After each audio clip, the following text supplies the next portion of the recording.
Hello guys, আসসালামু আলাইকুম। আজকে আমরা একটা নতুন খাবারের ভিডিও নিয়ে চলে আসছি।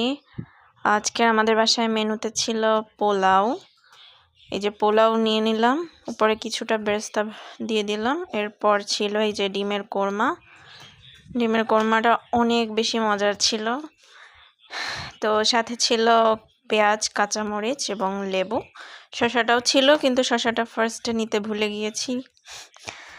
যাই হোক, এই তো ডিমের কোরমা দিয়ে খুব ভালো করে ভাতটা মাখিয়ে পোলাওটা মাখিয়ে খেয়ে নিলাম।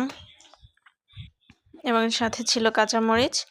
পোলাওর সাথে আমার বা যে কোনো ভাত, পোলাও বা যাই বলি না কেন, সব কিছুর সাথে আমার কাঁচামরিচটা সবসময়ের জন্যই লাগে। এই যে ডিমের কোরমা খাওয়ার পর ছিল গরুর মাংস। গরুর মাংসটা অনেক ভালো হয়েছিল। এই যে